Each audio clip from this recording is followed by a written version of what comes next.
Today, Kazakhstan shuns Russia. The Swedish Prime Minister gets help from the military, and Jens Stoltenberg meets Zelenskyy.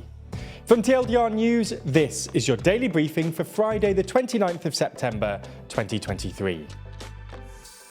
The president of Kazakhstan has stated that his country will not help Russia bust sanctions imposed since it invaded Ukraine last year, amid fear among Western nations that some sanctions are being circumvented through Central Asia.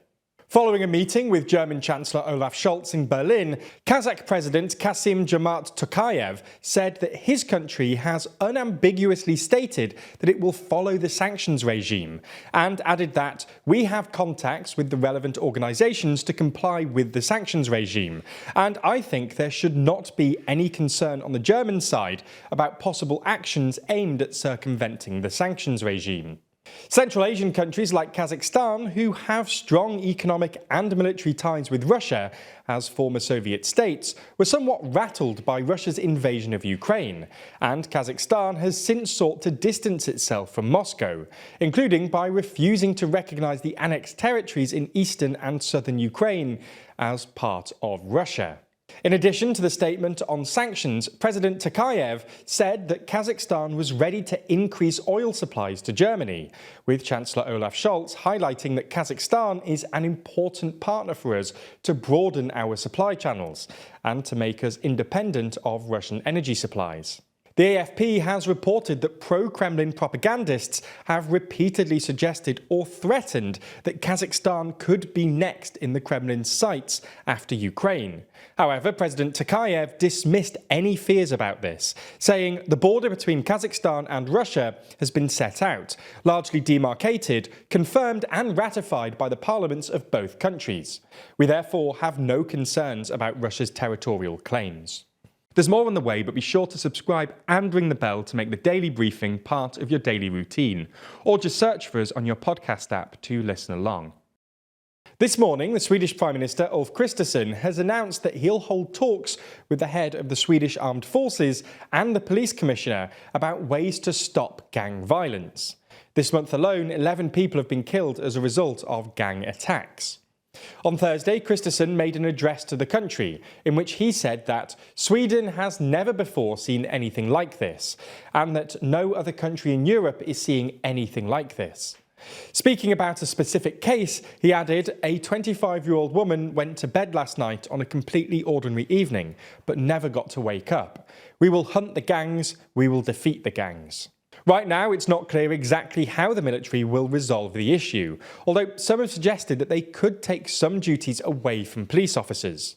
This would, in turn, free the police officers up and give them more time and resources to fight other crimes. It's also not clear whether, if they do go for this approach, it'll be enough. It's been estimated by the police that there are around 30,000 people in Sweden that are directly involved or have ties to gang crime. Yesterday, the NATO chief Jens Stoltenberg held a joint press conference with embattled Ukrainian President Volodymyr Zelenskyy. In this meeting, the NATO chief claimed that Ukrainian forces were gradually gaining ground, and that every metre that Ukrainian forces regain is a metre that Russia loses. He also spoke about the motivations of the fighters on both sides, saying that Ukrainians are fighting for their families, their future, their freedom. Moscow is fighting for imperial delusions. Stoltenberg also made his views clear on the possibility of Ukraine joining NATO. He stated that it's just a matter of time until Ukraine is welcomed into the bloc, and that we're doing everything to bring this time closer. Also yesterday, Zelenskyy met with the head of the British Armed Forces, Admiral Sir Tony Radakin, who also claimed that Putin has lost control of the war he started, and Russia is diminished as a consequence. Clearly, yesterday was a busy day of meetings for Mr. Zelenskyy.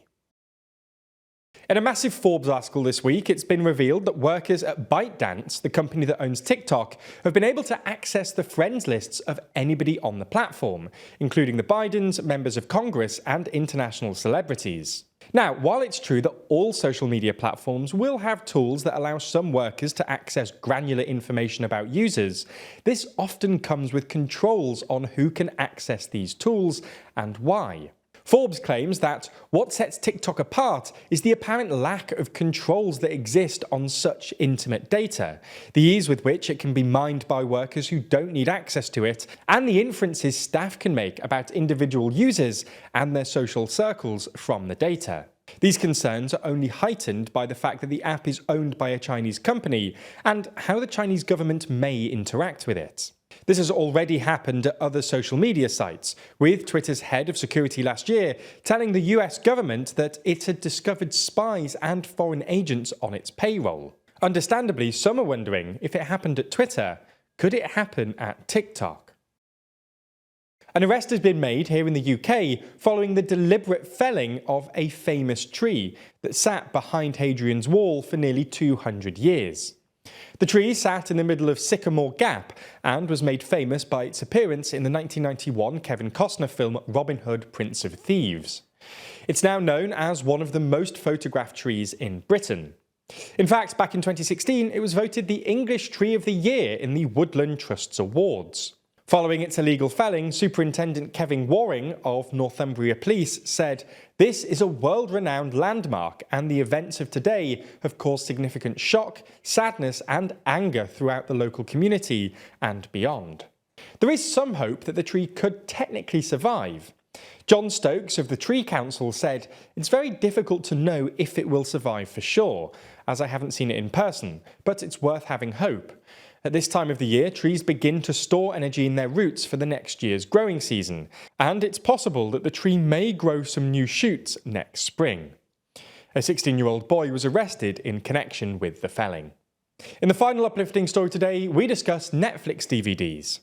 Back when the company was first founded, Netflix actually sent physical DVDs to their customers, similar to Blockbuster. They ran this service for more than 25 years, and this year have decided that it's time to end it. However, in a final thank you to their customers who do still use their DVD service, Netflix will allow them to keep their final DVDs instead of returning them. Each customer can keep up to 10 as a goodbye present. Finally, I just wanted to remind everyone that time is running out to pre-order our physical newspaper Too Long. Regular viewers will know all about this, but essentially we're making a physical newspaper for the end of the year, and the last day you can pre-order a copy is this Sunday. Also, as an exclusive bonus for this pre-sale, if you pick up the editor's package, you'll not only get the newspaper, but you'll also get access to our fortnightly video podcast, The Bullpen, where we discuss the writing of the paper and let you vote for the topics you want to see covered inside. If you want more information, then the announcement video is linked in the description. And if you want to place an order, then this is the last time we'll be announcing it. So click the link in the description before you forget. Thanks so much and have a great weekend.